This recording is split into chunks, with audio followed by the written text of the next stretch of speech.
Hello, everybody, and welcome back to another episode of Adoptions from the Heart TV. I'm excited to welcome Sierra and Sheila, who are both adoption social workers here at the agency. So, welcome, ladies. Hello.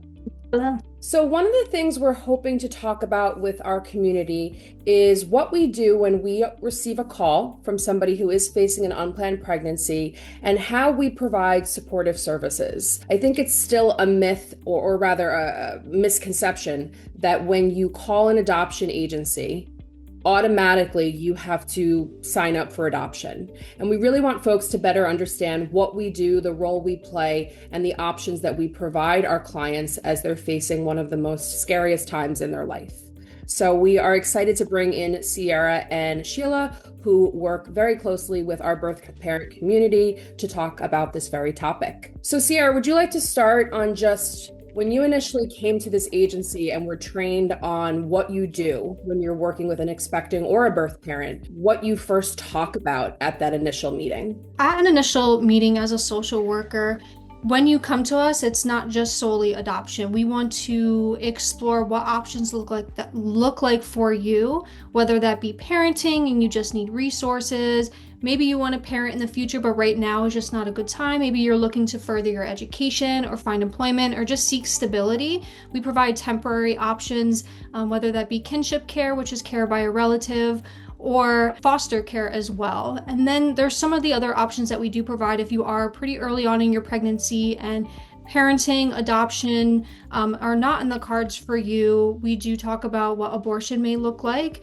And then furthermore, if all of the other options is not something that you're looking for, we do talk about adoption. So even though you come to us, we will explore each option with you. Even if you have your mind set on adoption, we're still going to go through and make sure that you are making the best decision for you and that you don't feel pressured at all. So we look through resources and things like that just to make sure that we're following what plan that works best for you and your family. What about at the hospital, Sierra? Because when folks give birth and decide to make a call to us versus pre-planned during pregnancy, sometimes it can be a little different in terms of the time frame that you have and the expectation maybe on the hospital or people who are there supporting that person, that again, you're there to kind of step in and pressure them into adoption or rather co-sign their consideration of adoption. So speak about what happens when you go out to the hospital. Is it the same kind of thing where you really talk through options? Yeah, so even though, a hospital situation is more of an emergency situation, we're more of on a time crunch, we still kind of take a step back and move through each option. We let social workers, hospital staff know, and our clients know that regardless of the time crunch that we do have, we want to kind of take our time and go through each option, make sure that even though there is a time crunch, you still have the opportunity to take your time, slow down, walk through each of your options and what that may look like for you. And even if the end result is not adoption, at least we were able to kind of take a step back, look through which one is best for you and your family. And we kind of note to the social workers and hospital staff, although it is an emergency, we still want to give them time to make sure that they are making the right decision for them as well. I love that because, again, I think there's so much pressure because of the time restraint that happens when folks give birth. So I think it's important that folks hear that from you, that the same value system still applies when we go out and meet these folks. Sheila, I'd like to bring you into the conversation. I know you've recently had several situations that ended up in a parenting decision. Can you speak on that and just the role you played over the last, it's the last couple months now in the work that you've done with your clients? I think that sometimes just having somebody who is not involved in the situation to ask questions, to really have a birth mother think about what are my options, what is my life situation, what do I have available to me. Sometimes just having a non-biased third party outsider who's completely not invested in anything of this decision to make them kind of look at the whole big picture. Obviously in an emergency situation, tensions are high, hormones are high, everything is elevated. It's been very helpful for them to just have somebody comes in who's kind of a calming presence that can say, okay, tell me about the backstory. Tell me what your situation is. What's going on in your life? What's your involvement with the birth father? What family connections do you have? What's your job like? What childcare resources do you have?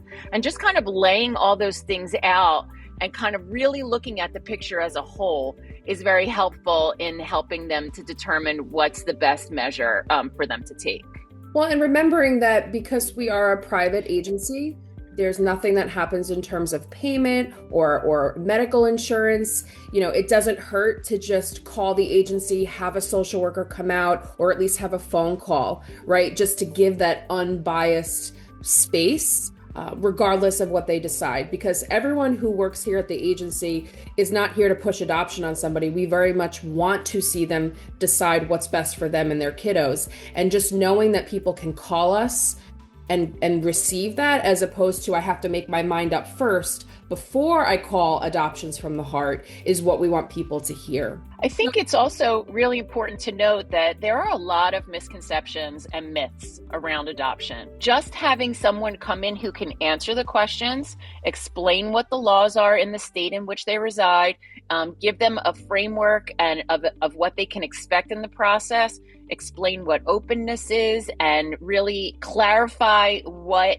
openness means to us as an agency and what we help to facilitate in terms of openness for the birth parent, help them understand how the process, if they wanted to choose a family, what their options are, just really having just a clear picture, because you hear all kinds of different things in the world of what adoption is and what it looks like and what it's going to be and how it's going to happen. And sometimes just having information coming to you firsthand rather than whispers and thoughts and pushback from people can help to just make an informed decision.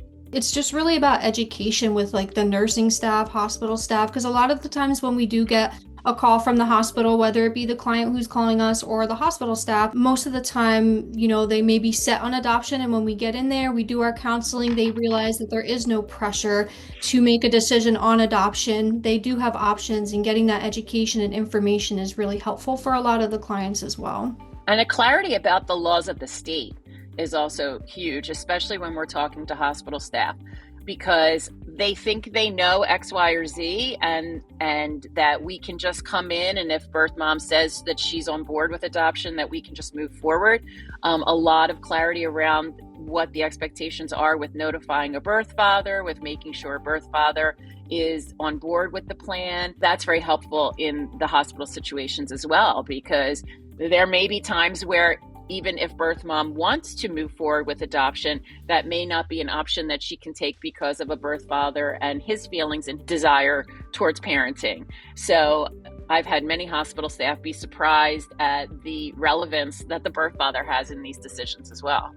Sheila, can you briefly describe, obviously without giving confidential information, the experience you had with birth father being involved recently and the decision to then parent? You were at that hospital for 9 hours that day, providing counseling and support. And I think it's important for folks to hear that, because the end result was not a failure, right? It was still a win for us. So I want people to hear what that was like. The one you're referencing was the third time in just the recent weeks that a birth father's engagement helped the birth mother to make the decision to parent. This one in particular was a set of young birth parents. Their parents were involved in the process as well, involved in the conversation. Birth mom's parents were very actively involved in helping her come to a decision. But once we communicated with birth father, he had a different feeling. And while he had conveyed that, he might be open to the adoption plan, when he really thought about it, when he really spoke to his family about it and what their willingness was to support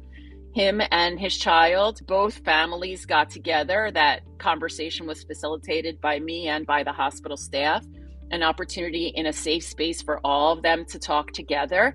And the decision was made by these two young birth parents that they wanted to move forward with parenting their child. And thankfully, their parents were supportive of it as well. It was a long process. It was a plan that differed from what the birth grandparents on the birth mother's side were hoping for, frankly. They envisioned a different path for this child, But fortunately, everybody was able to sit down at a table together and come up with what they felt was the decision that was best at the time.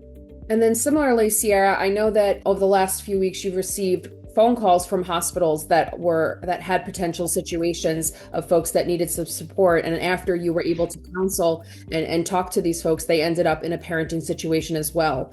Can you speak on that and the confidence you have in going into those situations and the employees that called you from the hospital, knowing that you'd provide that unbiased support? The calls that we get from the hospital, a lot of the time, the social worker is the one who gives us the call, and they're very certain that the birth parents are certain on making an adoption plan. And, once we get in there and we provide that options counseling and they get the information that they really just are not aware of at first on what kind of services we do provide, they're more confident in feeling like they have options to choose from, and adoption is not just their end goal. And just educating, the staff and the families about, what the laws look like, the birth father situation and what that all entails, and knowing that they have options and that we do stick with them to provide them with resources if that's something that they're looking for parenting, or, providing them and pointing them in the right direction of another option, whether that be kinship or foster care. The end result not being adoption is okay, and just kind of sitting with the families and letting them know that there is no judgment on our end. Whatever, route that you do take, it's something that we will support and stick with you through. So I think that's really important, going into these counseling sessions, just first gaining, the respect and rapport of your clients and sitting with the birth families and just being that support for them. Because even though they may have support or they may not have support, just being that person who is not going to provide judgment to them and just give them the information and really sit with them in a really scary time has been really helpful. And even though those situations don't end up in adoption, we still will be there for them, even after that, if it's something that they do need. And I think folks should remember that we are not affiliated with the state. We are a private agency.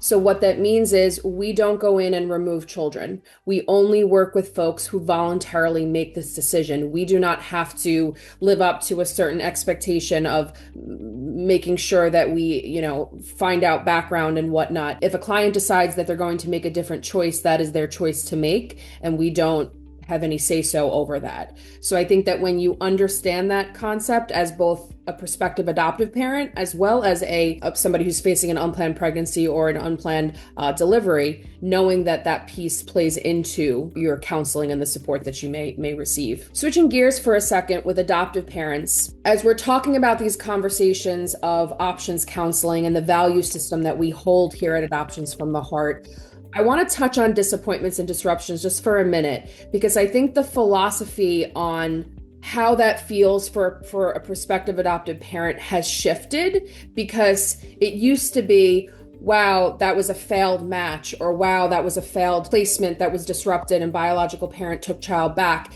where now it's more so we use that time of revocation period to make sure this is fully what the client wanted. And if it's not, them taking back their original choice is not a bad thing. And I think a lot of adoptive parents are starting to see disappointments and disruptions in a different light. Can you guys speak on that a little bit in terms of the support and the conversations you're having with your adoptive families as they are preparing for a possible disappointment or disruption, or even somebody who's gone through it?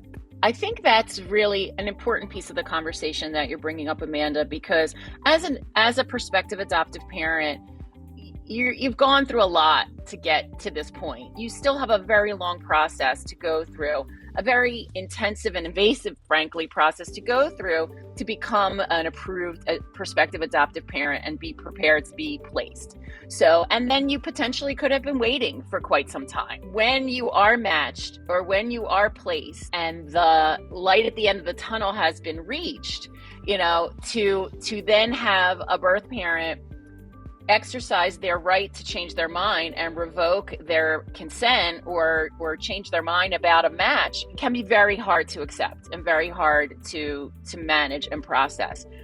But I've been so impressed with our families and how they've been able to handle it and how they've been educated to understand that they really want to be placed with a child that is placed with them because that's what the birth parent really thought was best for that child, They don't want to have a situation where they are parenting a child that possibly someone else placed under duress because they were coerced, because they were not given full information.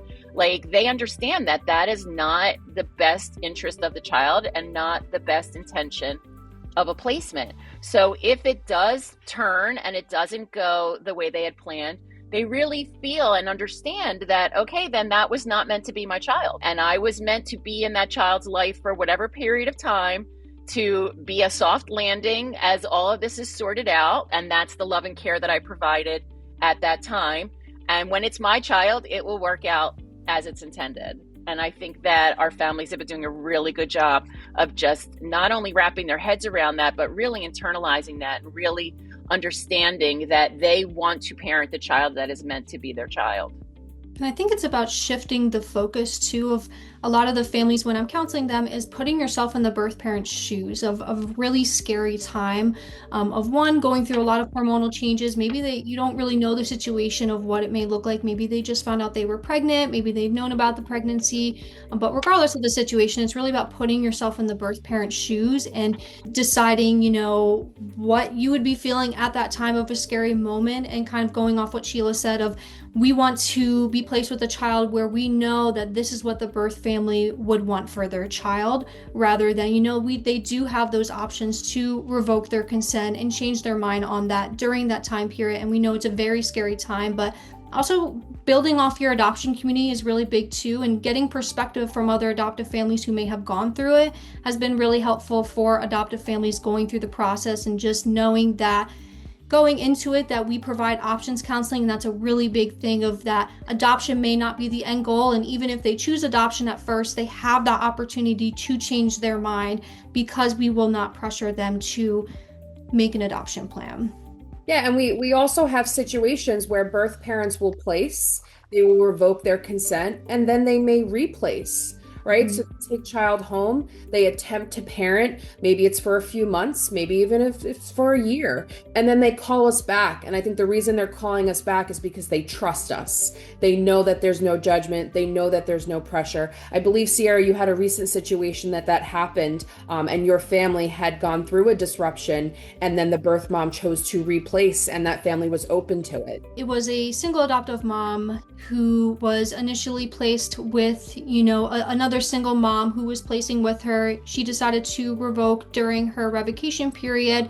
And then, a month later, she decided that it's not something that she could do. She thought she had the support she needed. She thought she could do it, but it just didn't work out for her. So she decided that she wanted to place again, and that if the adoptive mother who was for the first placement was open to it, she would be happy to place again or choose another family. But going back to the adoptive mom, she was so happy that she considered her, and knowing that there was no pressure, that it was okay that she tried to parent and knew that she couldn't do it, and was very happy that she felt comfortable coming back to the agency and having trust in us that making an adoption plan again was for her, and that there was no judgment, that, she placed with us, changed her mind, and then came back to us and felt comfortable in that.